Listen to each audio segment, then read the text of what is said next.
또 하나님이 계속해서 베푸신 은혜가 있고요. 한민족이 계속해서 하나님을 저버렸던 역사가 있습니다. 이게 반복되어져요. 우리가 이것을요, 언약의 관점에서 한번 돌아보는 시간이 필요합니다. 1885년도부터 하나님이 선교사를 이 땅에 보내주셨습니다, 여러분. 그리고 그 선교사, 은혜죠, 은혜. 우리에게 복음을 주신 겁니다. 복음의 은혜. 그죠? 그 은혜 속에서 1907년 꽃을 피웁니다. 부흥이 일어나고요. 최초의 신학교가 세워지고요. 최초의 목사님들, 선교사님들이 배출되기 시작하고요. 그죠? 막 장로회, 막 오만 단체들이 막 세워지기 시작하는 겁니다. 그죠? 근데 그런 은혜 속에서 하나님이 이 신사참의 문제를 툭 던져봤더니 다 98%, 99% 이상이 넘어진더라. 그리고 회개합니까? 안 합니까? 안 하더라는 거예요. 그 이후에 여러분, 하나님 광복을 주시죠. 은혜죠, 은혜. 이거 우리의 힘으로 광복을 이루는, 독립군이 전투에서 광복을 이루는 게 아닙니다, 여러분. 그죠? 그러니 독립군이 이렇게 만주에, 이렇게 상해에서 만주를 돌아서 딱 들어오려는 시점에 이미 일본이 망해버린 거예요. 그러니까 무혈 입성이라고 그냥 쑥 들어온 겁니다. 은혜로 된 겁니다, 은혜로. 광복이. 그러면 이 1945년도에 광복이 일어나서 그 다음에 정결한 작업을 해야죠. 그죠? 근데 여전히 완고한 마음으로 회개하지 않는 이스라엘, 한국. 그러니 하나님 치시죠. 6.25 전쟁으로 이 땅을 한 번, 두 번, 세 번 왔다 갔다. 그러니 이 완전히 이 서울, 평양 요 사이는요, 아예 쑥대밭이 되는 거예요. 그 당시에 모든 공장과 산업이 집중되어 있는 그 지역, 황해도 지역, 평안도 지역, 여기는 완전히 쑥대밭이 되어지는 상황인 거예요. 서울, 한국교회가 가장 많이 있었던 지역이 완전 초토화되어집니다. 돌 위에 돌 하나도 남지 않는 상황. 그렇게 치셨으면 이후에 나타나가지고 회개하고요. 그러니 여러분, 하나님이 또 도움을 주시죠. 유엔군을 보내주시고, 그죠? 이승만 대통령이라는 은혜의 사람을 보내주셔서 이 나라가 북한보다 본래는 못 사는 나라, 그죠? 저기 어디 미얀마, 필리핀보다 못 사는 나라가요. 이 이승만의 이 세 가지 어떤 비전, 부국강병돼서 남북 통일을 이루고 세계 평화에 기여하는, 그것으로 국회가 세워지고 또 정권이 세워졌는데 그 위에 또 박정희라는 그 미친 사람이죠, 미친 사람. 이 박정희를 보는데 부국강병이 미친 사람이에요. 첫 번째 비전에 미친 사람이라고요. 그러니 이 사람은 목숨 걸고 부국강병을 그냥 외쳤던 사람입니다. 여기에 인권도 없어요. 그죠?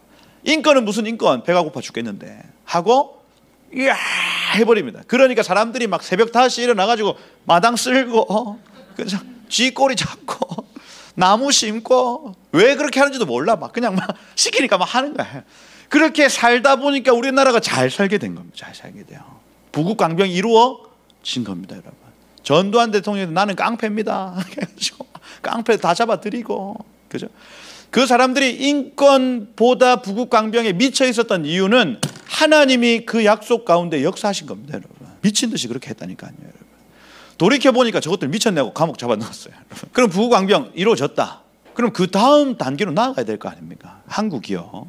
이 1990년도 독일 통일 때부터 이 94년도까지는 한반도의 카이로스였습니다. 이때 정신 차리고 부국강병, 이 88년 서울올림픽 이후에 하나님이 우리를 복되게 하실 그때에 이 북한에 있는 동포들을 이제 구출해야 된다 하고 돌이키든지, 그죠?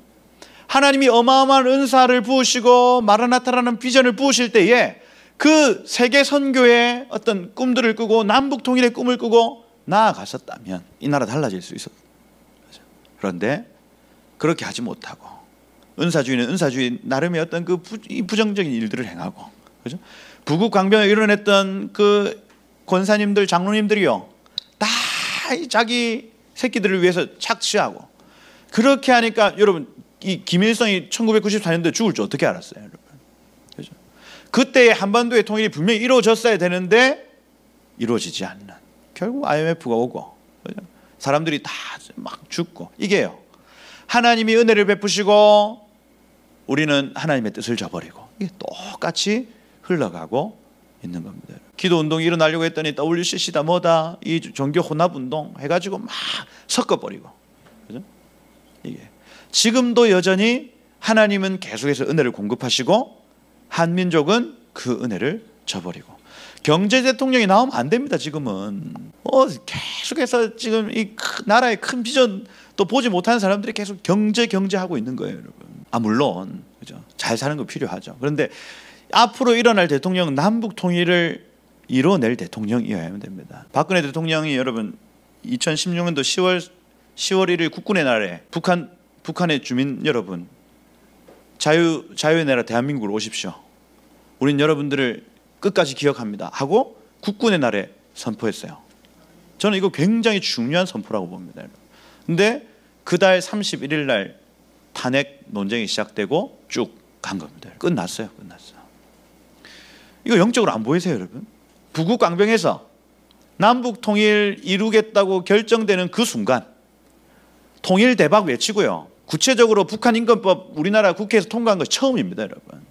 2016년이. 그러니 그만큼의 준비의 기간들이 이루어졌는데 이게 한꺼번에 엎어진 건요. 이건요, 영적인 문제입니다. 영적인 문제. 이 일을 교회가 다시 무너진 성벽을 다시 보수하고요.